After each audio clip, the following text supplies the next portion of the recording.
Hari Om. Om Sahana Bhavatu Sahana Bhunaktu Saha Viryam Karavavahai Tejasvinavadhitamastu ma vidvishavahai. Om Shanti Shanti Shanti. Om Satchidananda Rupaya Vishvotpattyadihetave Tapatraya Vinashaya Shri Krishnaya Vayam Namaha. समस्त जन कल्याणे निरतं करुणामयं नमामि चिन्मयं देवं सद्गुरुं ब्रह्म विद्वरम्. Hari Om. Salutations to all. Sorry for the delay. We are on fourth canto. We had seen the story of Puranjana and how he was very attached to this young wife he had, and then how he lived a life of enjoyment, indulgence, and he is attacked by Gandharvas and he dies, and again he is born in this another place in Vidarbha, and this Vaidarbhi, he marries that Vaidarbhi. He is born as Vaidarbhi, sorry. And then he marries this, she marries this prince, Malayadhvaja, from the Pandya kingdom. And eventually he also dies. And she is, doing the funeral.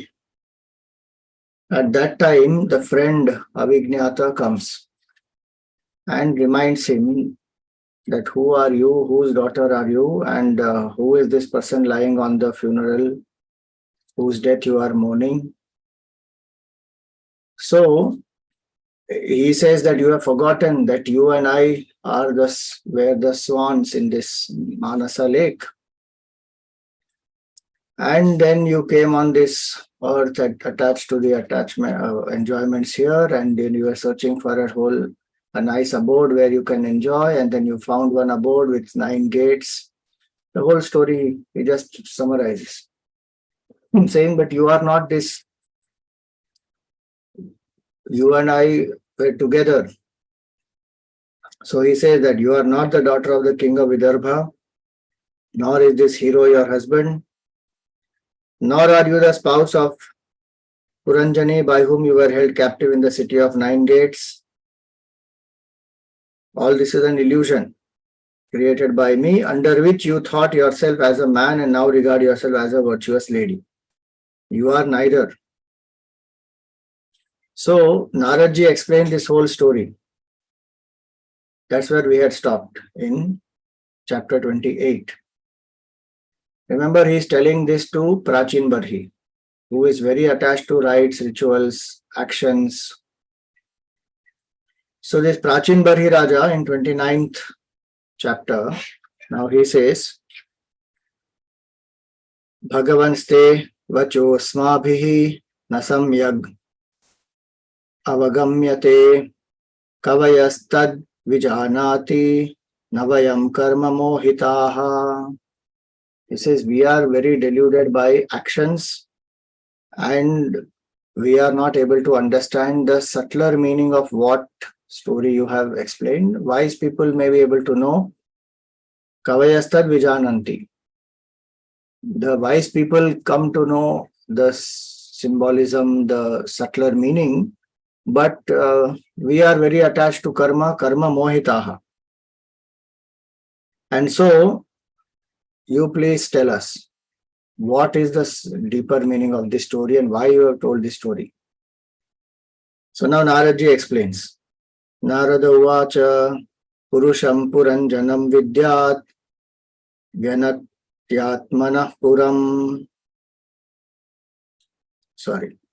Purusham puranjanam vidyat yadvyanatyatmanah puram ekadvi trichatushpadam Bahupadam apadakam. So who is this Puranjana? This Puranjana, literally Puranjana, Pura means city. So Puranjana means the maker of a city. So he says that you should understand who is this Puranjana. Puranjana is the Jiva, the Jivatma. And Jivatma takes a body, that's why it's Puranjana, he who produces a body. Because of the karma, the body is getting produced. That's what it means. Now, that produces a strong hold for itself in the shape of the body with Eka, Dvi, Tri, Chatushpadam. So 1, 2, 3, 4 or Bahupadam, many feet. Meaning different types of bodies this Jiva takes. Some creatures with 1 feet, some creatures with 2 feet, some with 3, some with 4, some with many like centipede, millipede, all these. So he says that Puranjana is the Jiva, first point.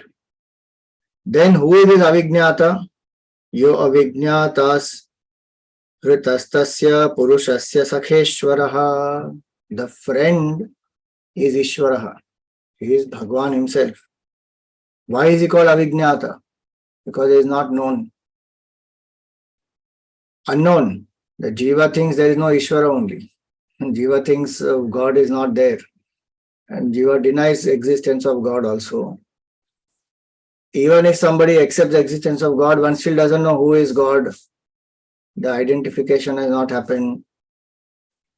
So, Avijñāta is that friend who is not known by the Jiva.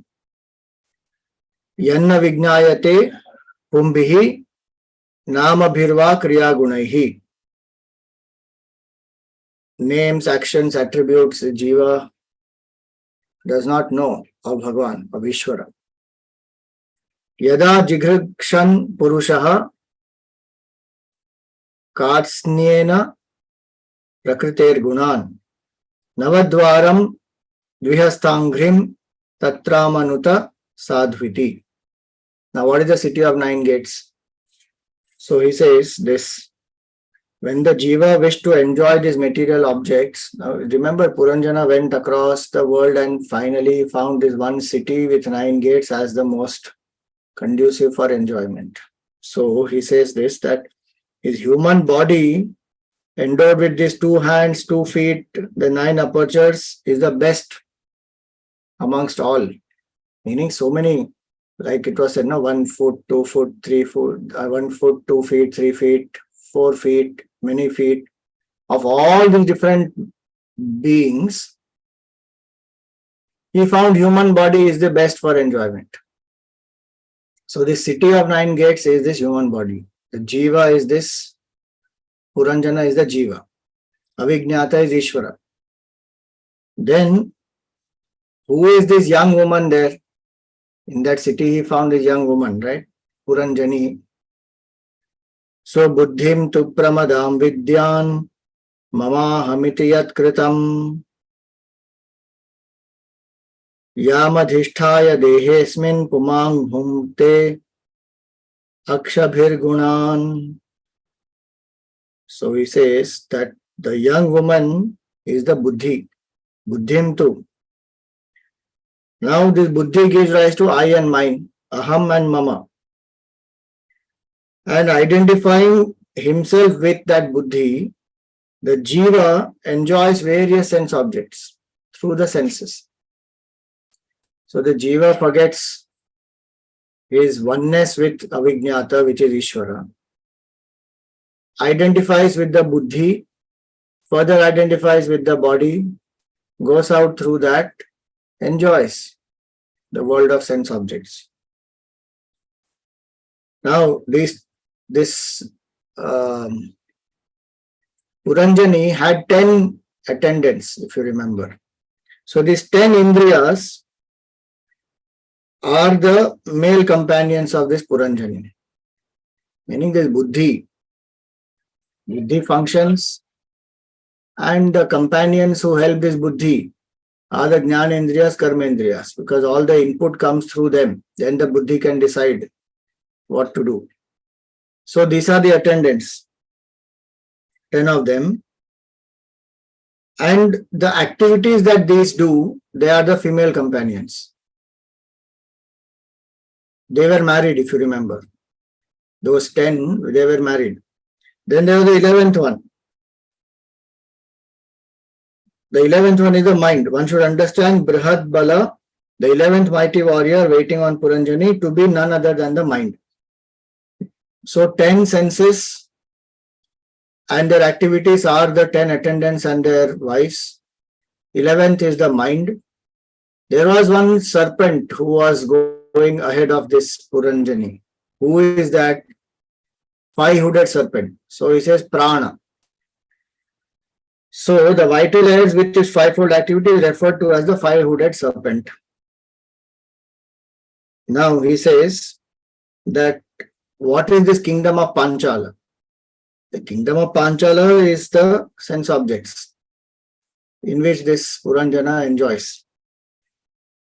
And in the midst of this stands the city with 9 gates. Now, this is the basic symbolism which is given.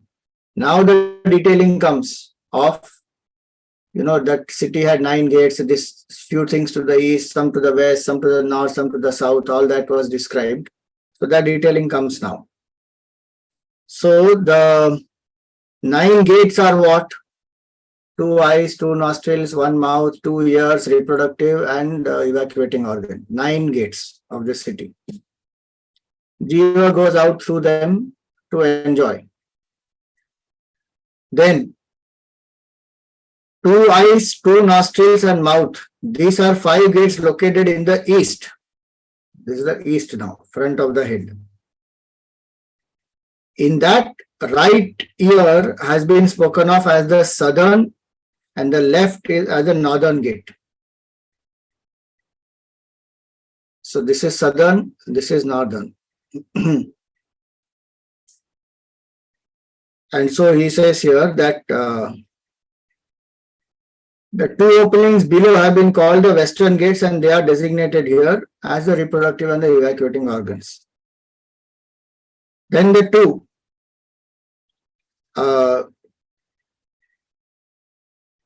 yes. So the 2 gates, Khadyota and Avirmukhi, constructed at one place in this city, are the 2 eyes, and through this the jiva enjoys the form. So this is 1 gate. 9 gates, now each gate had description, that is being given here now. Then the 2 nostrils, through that the jiva enjoys the sense of smell and all the olfactory sense, all these objects. Then Avadhuta, the mouth, the gate is called Mukhya. So this, the olfactory sense is Avadhuta. Now the mouth is, the gate is called Mukhya. Then the faculty of speech is Vipana. Vipana, and the organ of taste is Rasajna. So this will do 2 jobs, speech and taste, both. Use of tongue is a territory mentioned in this story by the name of Apana, and the food of various kinds is the realm known as Bahudana. The right ear is the gate called Pitruhu, and the left has been referred under the name of Devahu. So the northern and the southern gate.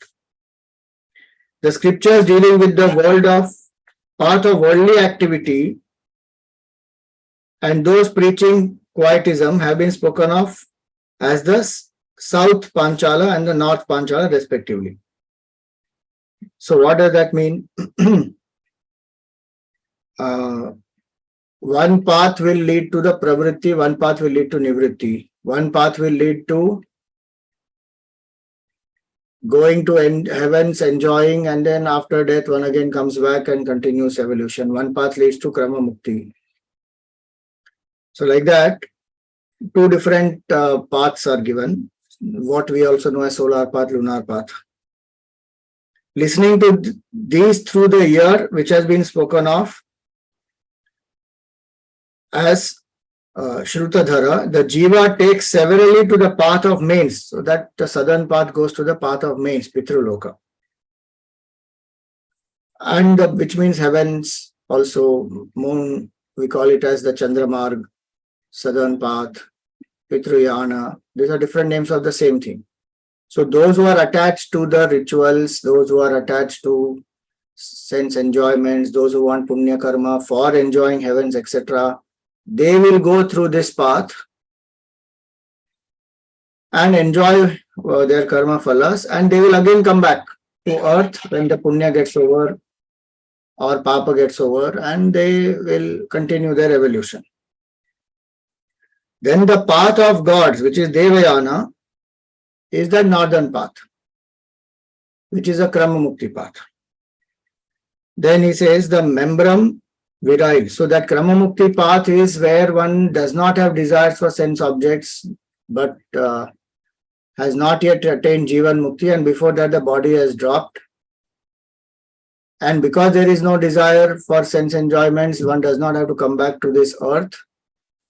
So one goes to Brahmalok, waits there, and Brahmaji gives the knowledge of the self at the end of the kalpa, and that person realizes the truth. So that is the Krama Mukti path. Now he says the membrum virile is the western gate called Asuri. The act of copulation is the territory called Gramaka. The faculty of procreation has been spoken of as Durmada, while a reproductive organ has been referred to under the name of Nirti. These are the gates in the west. Now, the infernal region is the territory called Vaishasa, while the organ of defecation is the companion named Lubdhaka. Then he says, hear from me about the two entrances leading to blind alleys. They are the hands and feet. Herewith the human severally works and moves about. Blind alleys meaning there is no sense in the sense faculty in the hands and the legs. We say that they are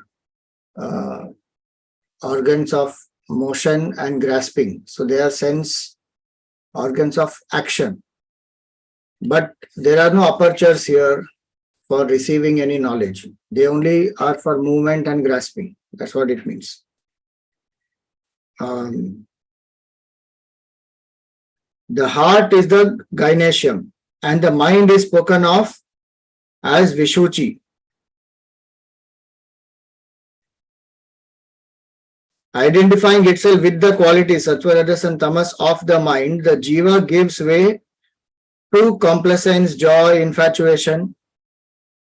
So forgetting oneself, this Jiva thinks of oneself as the Buddhi, as the mind, as the body, as the senses, enjoys through all these, goes up and down based on Sattva, Rajas and Tamas. So when the three gunas are in the equilibrium state, there is no creation. But when this equilibrium is disturbed, according as the equilibrium of the intellect is disturbed, or it disturbs the sense in its turn in the waking state, the jiva is compelled to follow the changes, although essentially it is a witness. Meaning, so when these three gunas are in samya avastha, like we experience that in deep sleep state, so all the three gunas are equal. So we don't experience they all have got unmanifest because the mind has become unmanifest. We say that, okay, we are closest to the self in the ignorance is there, in tamo guna it is there. But there is no other example to give where the gunas are equal. So where the gunas are equal, the mind is very calm, samadhi is one avastha. But identifiable for us is deep sleep. So what makes us come out of deep sleep is our own karma, which will manifest as a vasana, then desire. So vasana is unmanifest. So vasana will manifest as a desire, then thought.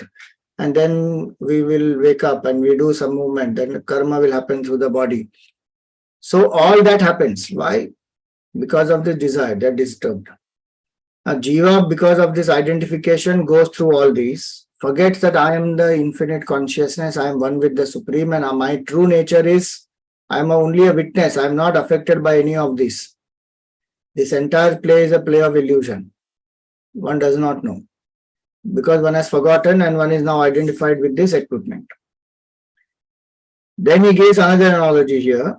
that the body is like the chariot, having the senses of perception for its horses and coursing swiftly like the ear, though really motionless. The two varieties of karma, good and bad karma, two types of karma, are the two wheels. So this chariot of this body, how does this chariot move? The wheels are good karmas, bad karmas. To experience those, one moves forward in life.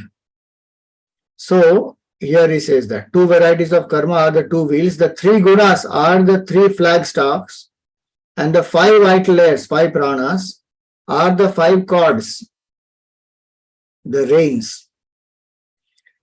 The mind is its single rein. So this five connected to mind, and the charioteer will have one in the hand. The intellect is the charioteer. The heart is the seat of the jiva, the occupant of the chariot. The pairs of opposites, joy and sorrow, honor and dishonor, success and failure, all these pairs of opposites are the poles to which this yoke is tied. The yoke of the horses, etc., is tied to the chariot. The pole, that pole it is. The objects of the five senses, the recesses, the weapons, where the weapons are stored, those recesses where the arrows are put in the quiver, or the sword is kept, the spear is kept, the mace is kept, the shield is kept, all those recesses where these things are kept. So he says that these recesses are the five senses, like this, the golakas, where this eye fits as a socket. This ear is there. Those are the recesses. So he says the objects of five senses. So these objects, suppose I see a good form, it will enter into this eye. So object is like the weapon, eye is like the recess into which this will go. The seven constituent elements, all this child, blood, flesh, fat, bone, marrow, semen, they make the seven protective sheets. They are the armors, protective sheets.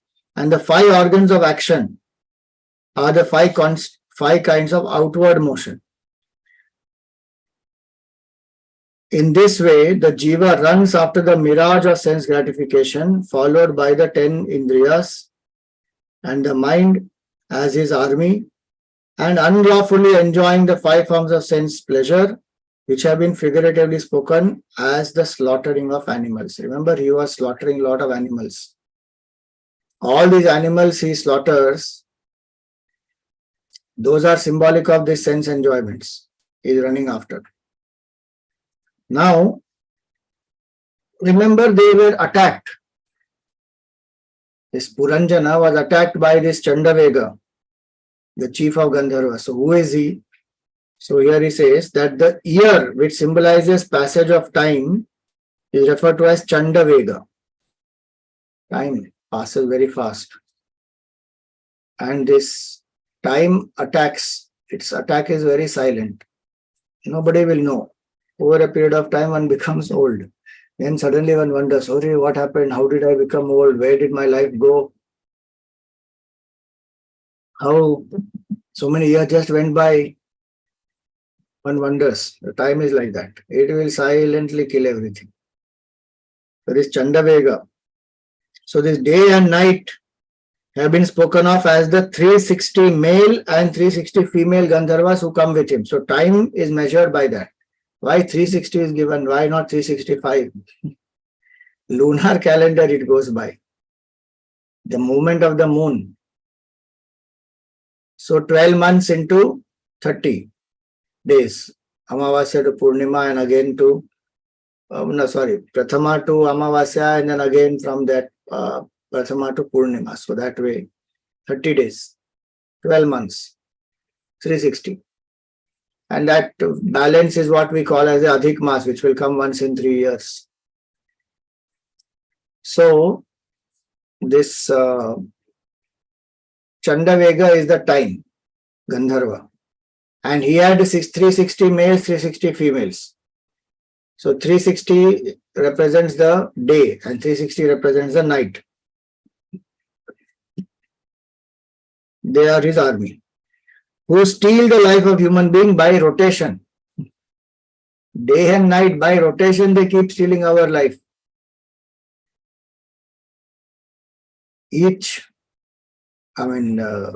Activities of the day we do are different, activities of the night we do are different. Both of them lead to depletion of prana, and anyway one is going closer to death, identified with this body. So he says that this is the attack. Old age is personified as the daughter of Kala. Remember that daughter of Kala, nobody wanted to associate with her. Who is that? That is old age. Nobody wants to be old. Nobody likes to be called old. Nobody likes to have whatever, wrinkle and white hair and whatever, being called as auntie, uncle, one feels, oh, how can they call? I'm not so old, I'm young. And the old people also want to appear young and do all kinds of makeup and this and that for it.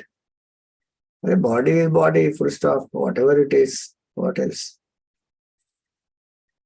But our mind thinks like that. And in the world also, in the name of being presentable, or this is social requirement, or whatever, some excuse one gives to delude oneself that I am still young.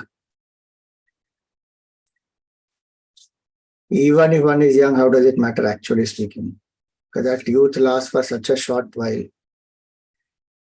And one is moving closer and closer to that extinction as a body.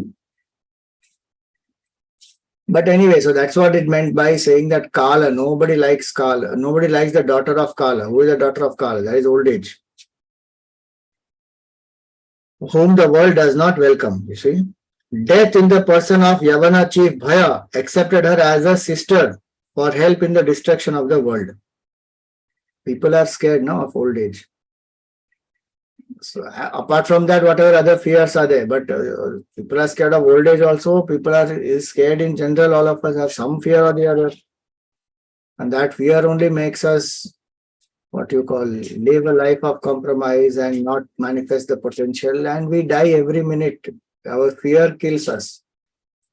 Especially those fears which we know, but we don't put efforts to overcome them. Those fears will definitely kill our potential. So this Bhaya made this daughter of Kala, which is old age, as a sister.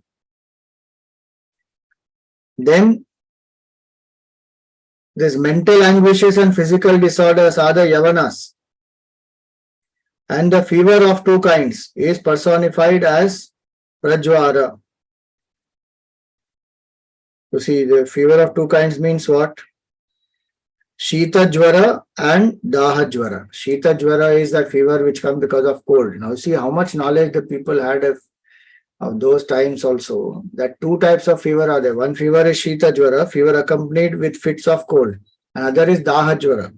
What is Daha Jvara? Inflammatory fever. Other two types of fever obviously referred here. Is written obviously referred. Meaning this was common knowledge at that time. People knew, okay, this fever is caused because of this cold, this fever is caused because of some heat. And accordingly, medicines are given, whatever is to be done. So, he says this fever is Prajvara, who is described as having a swift career in tormenting living beings. So this Prajvara and the daughter of Kala, they both went together with Bhaya. All the three went and created havoc and destroyed this city, and this Puranjana died. This is what happens. So he says, afflicted thus by manifold sufferings brought about by divine agencies or other fellow beings, as well as those relating to one's own body or mind, and enveloped in ignorance, the Jiva dwells in the human body for 100 years, bound by the sense of I and mine. He is attached to this Buddhi. Remember, Buddhi is that woman, young woman. And this notion of I and mind, the jiva has because of identification with the buddhi. So jiva thinks I am this body, and these are my people, this is my wife, this is my child, this is my house, those are my sense objects. So one lives like that. How long this delusion is? 100 years in this body. After this body, in this, because one has delusion, one keeps enjoying, does more and more karma, one is creating the seed for future lives. So this goes on. Whatever one is attached to, one will become that. So this Puranjana was very attached to his wife. So this life he is a man, next life he becomes a woman, because so attached he was to the woman. So that's what he says ahead now. So the jiva ascribes to itself the qualities of the vital airs, the indriyas, the mind, and remains contemplating on trivial pleasures of sense and performing actions of various kinds to secure them. Why is one doing action? One is doing karma so that kurute karma bhogaya. One is doing karma because ultimately one wants to just enjoy. You think about it, all our karmas are meant for what? Some comfortable lifestyle, to eat, drink, enjoy, travel. What else? Other parts of life you say fine, education and all that. But ultimately it is what it boils down to. I want to enjoy. Kurute karma bhogaya. Karma kartum cha bhunjate. And to enjoy, one has to do further more actions. So first I will work hard to get the money. Once I have the money, I can enjoy. Now to enjoy, now I have to figure out where to go, what to eat, what to drink, with whom to go, when to go, how much to spend, all that. So karma is leading to more karma. And the focus is what? Bhoga. Which will give temporary pleasure, which will again create either a new desire or the repetition of the same desire. The desire to repeat the same thing will happen again. Again further one has to do karma. This cycle doesn't end. Karma can only lead to more karma and more karmic bondage. And we can't sit without karma. So what is the solution? That's why the solution is karma yoga. If one doesn't know that art of karma yoga and serving selflessly, dedicating it to Bhagavan, karma will bind only. There is no escape from karma, no matter what one does. Even the sattvic karma of service and selflessness is also bondage ultimately from the highest standpoint. But it is at least that which will exhaust the existing karmas, and new karmas it will not add.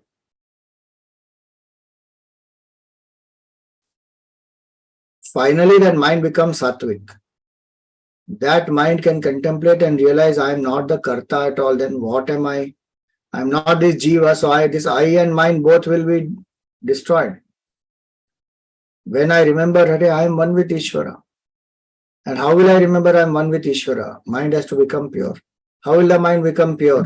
And Manasa lake, symbolism of Manasa lake is it's a pure mind, still water it is, pure clean water.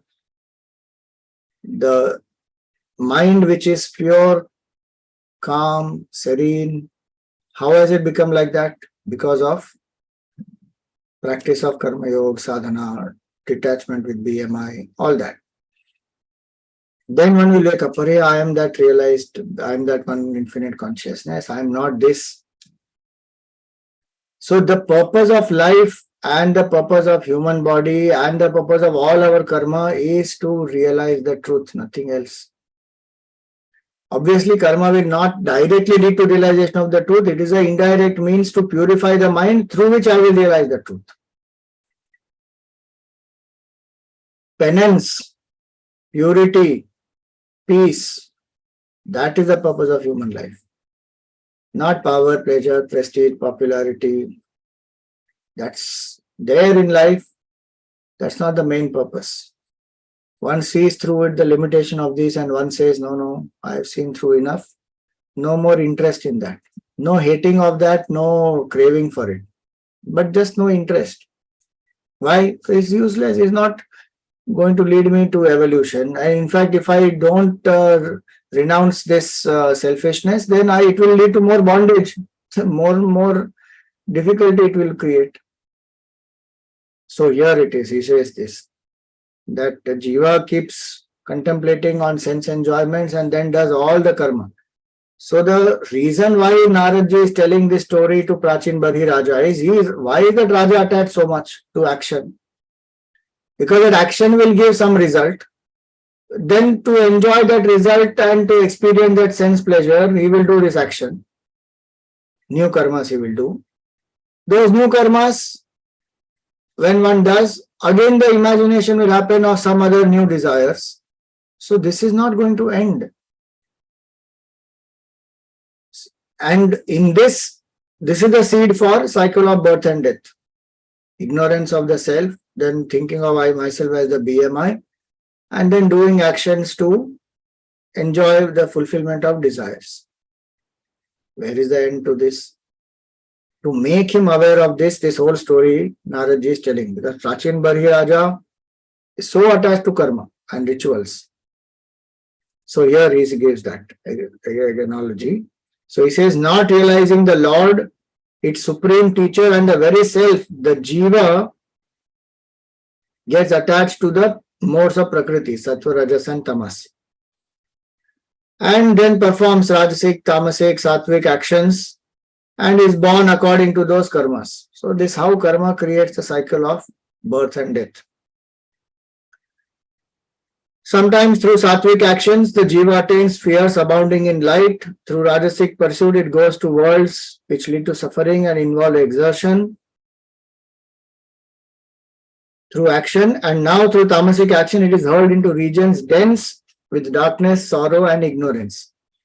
This can be on the earth itself. And this can also mean different yonis. This can also mean different bodies. Yeah, different yonis mean bodies, same it is, sorry. Different bodies. So the yonis below human are the tamasic ones. Human is karma yoni, so the rajasic one. Sattva guna is above.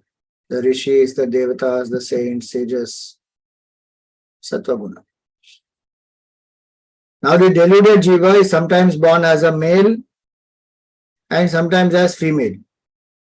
And sometimes is born without sex, either as a god or as a human being or in the subhuman species.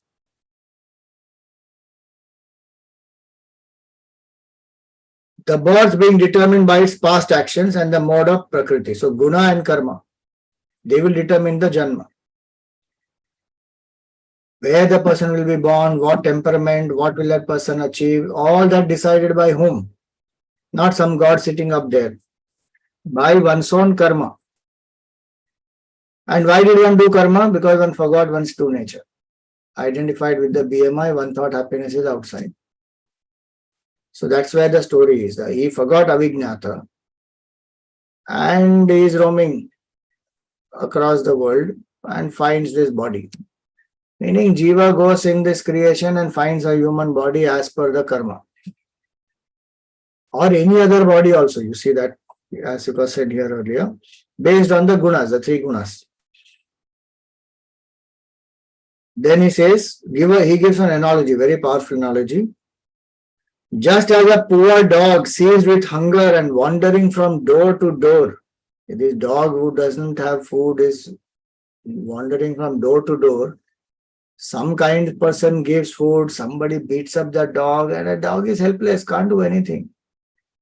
That example he gives. He says, wandering from door to door in quest of food, receives a good beating with a kadgal or cooked rice, whatever is ordained by fate.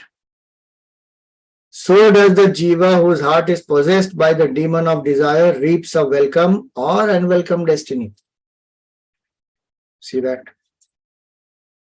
Tatha kama shayo jiva uchchavacha patha brahman upar yadho va madhye va yati dishtam priya priyam. That's how this jiva is going through. You see the example given there. Dog, how helpless is that dog?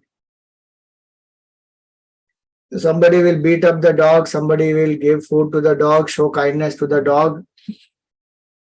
Dog can't do anything. The jiva is helpless based on the jiva's karma, past karma.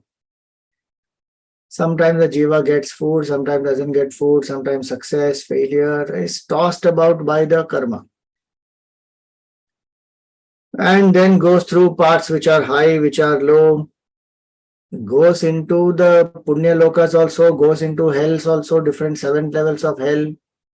This is the destiny of the jiva. So Naradji continues, he says, there is no such thing as absolute freedom for the jiva from even one of the 3 types of suffering. Meaning from the Adidevik, Adibhautik, Adhyatmik, Tapa. Dukkheshu avakatarenapi daiva bhutatma hetushu jivasya na vyavachchedaha syat cha etat pratikriyaha. So,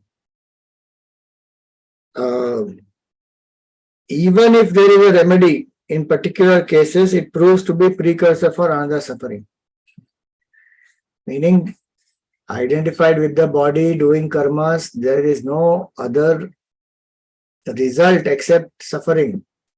No, Swamiji, punya karma is there, some good things also happen. From ultimate standpoint, that also is suffering only. Because Paramananda one has left and one is enjoying temporary pleasure. And as long as one has the right mindset and one is enjoying that pleasure, one feels very good. But that same thing becomes a seed for craving, repetition, new desire, and for that enjoyment, how much values also sometimes one compromises. And then one deludes oneself to think that, oh, my karma brought me all this and I am such a great person. Nothing. That is only creating more desire, which one is not able to see. That is only creating more seed for further births, which again one is not able to see. So that's why he gives here this example. Now, just as a man carrying a heavy load on his head may place it on one of his shoulders to get relieved of the burden, so are all the remedies. That's the analogy given. The remedy employed to counteract an evil itself proves to be a source of fresh trouble. So how is it truly a remedy? We eat some medicine, and that medicine is supposed to cure some disease. It may help to cure a particular disease, but it will have another side effect. Now that creates something else. Now for that something else I'm taking. Where is the end? Karma is like that. So even if some remedy is found, right, people will do, they will go to some astrologer, they will wear some gem, they will do some ritual, or they will do some dana, something one will do. And not that by itself anything like that should not be done, but that is only a temporary relief. No, that's not going to cure. The root cause is I don't know who am I. And as long as and one feels a little relief, then one feels, oh, so good it is.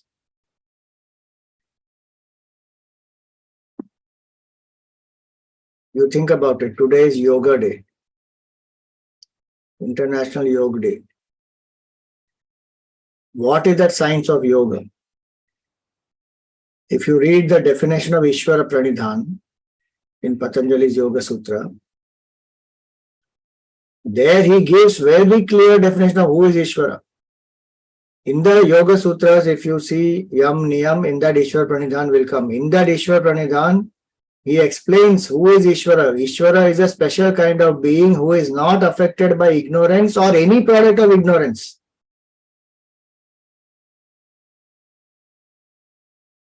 And he also says Tasya Vachaka Pranava. The indicator of that Ishvara is the Pranava mantra, which is Omkar. And if you meditate on that Omkar and learn to surrender to the will of that Ishvara, that may thy will be done, not mine, that is called Ishvara Pranidhan. If somebody follows, and that's in the first 2 steps of yoga. The purpose of the entire Yoga Shastra is to realize the self. Ishvara Pranidhan is a very big part of that. Dharana, Dhyan, Samadhi, all that will happen, which is connected to Ishvara. It's not just some abstract thing. In Bhagavatam, we saw in Kapil Gita, Ashtanga Yoga, when Kapil Muni explained, he explained the entire thing connected to Ishvara. Now, if somebody follows this proper paddhati of yoga, one will realize the self. That is the cure. But what will one do? Do some little asana, some little pranayam, and then health benefit happens, and one feels, slimmer and trimmer and more healthy and less cholesterol and less BP and a little bit of peace of mind. Bas, oh, what are you doing? I'm a big yogi. I practice yoga daily. That's relief methods. And that also will create further now karmas. Because then one feels that, I am such a great yogi, I have done for so many years now, and I am teaching people and I have so many followers or whatever. Some notions may come. One may brag about it to somebody. All kinds of things can happen. That is our mind.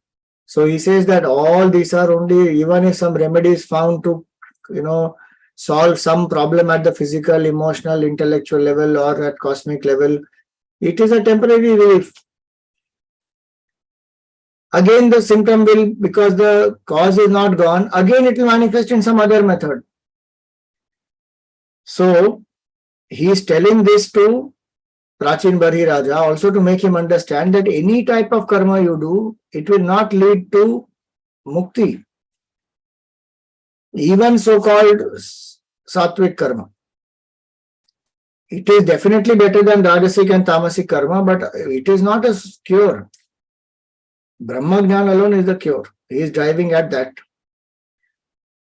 So then he says, even as a dream in a dream constitutes only a change from one dream experience to another, but does not bring about cessation of the dream, so mere action divorced from the realization of the truth is no ultimate remedy for suffering brought about by one's own action. Ultimate remedy, you see, that is called cure.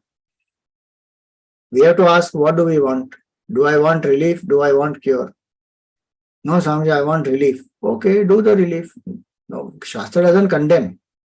But Shastra only says ki how much will you do relief? When the same amount of time or even lesser actually, you can get a cure, why will you choose for repeated relief?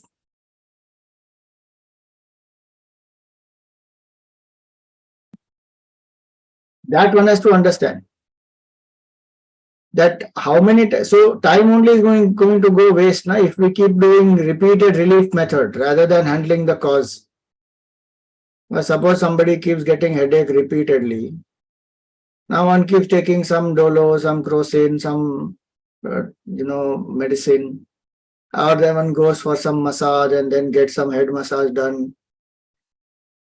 And then some whatever gel neti one is doing and clear the sinuses or all those things. But what is the root cause? Why one is not focusing on that? Why one is going on doing all kinds of relief things? Possibility because one has not diagnosed what is the root cause. Or if one knows what is the root cause, one does not know how to handle what is the means to remove that root cause. And in this, if I know the root cause, I know the means to remove, and still I am not doing, that means the willingness is not there. That means attachment to sense pleasure is so high still that even if I know it, I don't want to apply it. So that then it takes time then. So that's why here he says that in a dream, we give that example of the dream. In the dream, from one problem to another problem, you have solved inside the dream. But the solution is you wake up, then realize, Karen, none of this is real. Inside the dream only you find some solution for the dream sorrow. How long will that last? Again one will become miserable. So, that's the example he gives. Both being conceived in ignorance. So ignorance is the root cause. Both of these, one problem is there in the dream and one solution of the dream also is found and one tries to cure, bring some relief method through that. Both are born out of ignorance only. What is the ultimate solution? Wake up to know the truth. So here he goes on. Just as for a man roving about in dream world with the mind which conditions his soul, there is no cessation of dream experiences, so also transmigration does not cease, even though the phenomena of the world have no reality. So we may deny saying, this world is an illusion, but our desires are not going. So we are still identified with the BMI, still enjoying the world, still having desires. So transmigration will continue. World is illusory, is not realized yet, no. So on one hand, we want to take that stand saying, how does it matter? It's all illusory, illusory. Then we should say the same thing when desire arises, saying, how does it matter? It is illusory. Don't even run behind it. That time we won't say. That's what he means here. When he says that when just as for a man roving about in the dream world with the mind which conditions his soul, meaning he is fully identified with that dream character, now not willing to let go of that. So the dream experience will not stop, even though dream is illusory. Only when will it stop? Only when he wakes up.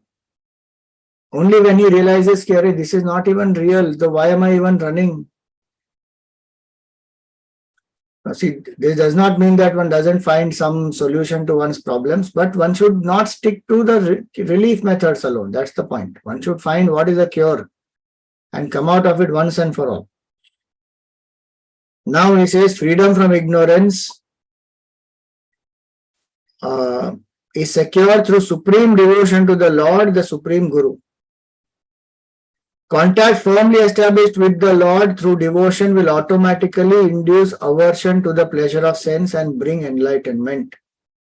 This is what it is. Vairagya will come only then. Athatmano arthabhutasya yato anartha parampara samsritis tad vyavachchedo bhaktya paramaya guru. The supreme devotion to the Lord and to Guru will help that person to come out of this anartha parampara. Anartha parampara is this avidya, kama, karma, again leads to new bodies, again, new desires, new actions. This anartha parampara, it goes on. So, Vasudeve Bhagavati Bhakti Yoga Samahitaha Sadri Chinena Vairagyam Jnanam Cha Janayishyati. So, this bhakti will generate vairagya, which will further lead to jnana. So, one must have bhakti. On yoga day, if we don't have bhakti and we think that yoga means no need to remember, no need to think of God, that is one big delusion only. How many people are trying to do that? It's very unfortunate that they say in a yoga class, if the trainer is ending the session with some chanting of Om and doing some Om meditation. There are many people who say, don't do all this is religion, keep religion out of it. Yoga has nothing to do with religion, only teach the asanas. What are we talking? Entire science is based in religion only. And Hindu Dharma, Sanatana Hindu Dharma. And the purpose of that science is to know oneness with the Lord. And you want to remove invocation prayers, you want to remove the mantra chanting, you want to remove the form, you want to remove the visualization. Everything. And do what? Only some physical exercise. Yeah. There is no, that is what we call as using that precious thing as one little, for some petty little benefit. Some diamond which is worth millions of dollars, that will be used as some paperweight. It is like that, using yoga for some physical benefit. Even pranayam one is supposed to do. Pranayam is meant for what? To go into samadhi avastha. That's the purpose of pranayam. It's not some physical regulation of breath. Kumbhak means what? Antar kumbhak, bahish kumbhak means that. There's a beautiful sadhana. Take the breath and hold. That time no pranic function is going on. The breathing is not happening that time. And breathing is that which keeps the mind attached to the body. So, if one does not breathe at that time and one is chanting a mantra, the chances are one will go into samadhi. Mind has become so subtle, single pointed, and the breath is controlled, body is still. One will go into samadhi. You read Ramakrishna Paramahamsa's life. How many times he has gone into samadhi? Do it because of Kumbhak. Bahish Kumbhak, Anta Kumbhak. One will start hearing the heartbeat when one does Kumbhak. Otherwise, we don't hear our heartbeat. As the sadhana becomes deeper, a lot of internal sounds one will hear, and then slowly all those will also go. Mind is gone. From external sounds to internal sounds to no sound, complete stillness. That's the purpose of yoga. So, Bhagwan's bhakti is the main thing. Now he comes to a solution now. He says that this jiva who is identified keeps going from birth to birth. Now, what is the solution? Bhakti is the solution, jnana is the solution. That's why he says bhakti will bring vairagya, vairagya will bring jnana. If my bhakti is not bringing vairagya, then I am not doing, intense bhakti yet. More of this we will continue in our next class.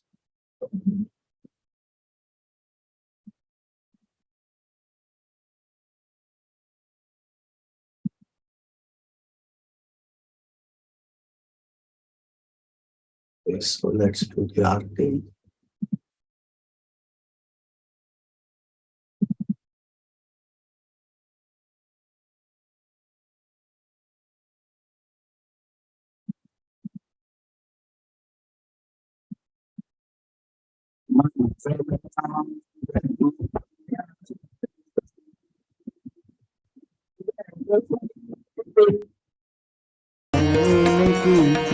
मंगल कांति हसनी दसनन की मंगल मुरली दीना धुन की मंगल आरती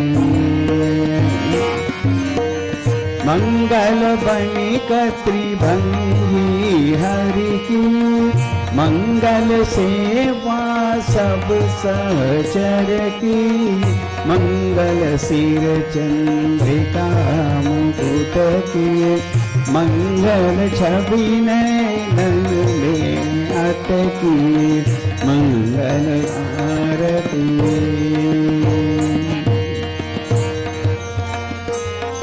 पभी अंग अंग की मंगल गौर श्याम रंग की मंगल अति कटि पियरे पट की मंगल चितमणि नागर नट की मंगल आरती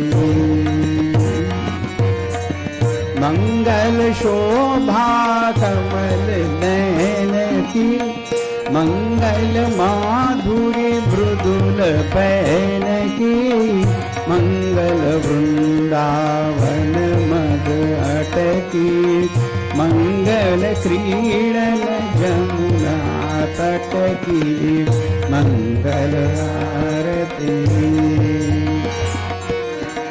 मंगल चरण अरुण तरुवन की मंगल करणी भगति हरिजन की मंगल जुगल प्रिया बावन की मंगल श्री राधा जीवन की मंगल आरती प्रिया प्रीतम की मंगल प्रीति रीति डोल की मंगल आरती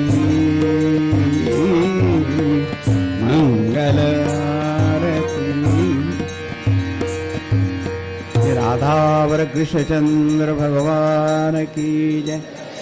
ओम न तत्र सूर्यो भाति न चंद्र तारकम् नेमा विद्युतो भान्ति कुतो यमग्निः तमेव भान्तमनुभाति सर्वं तस्य भासा सर्वमिदं विभाति। सद्गुरुनाथ महाराज की।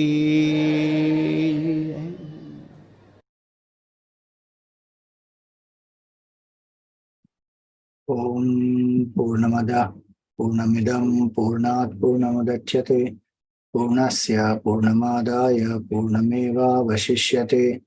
ओम शांति शांति शांति। हरि ओम श्री गुरुभ्यो नमः। हरि ओम।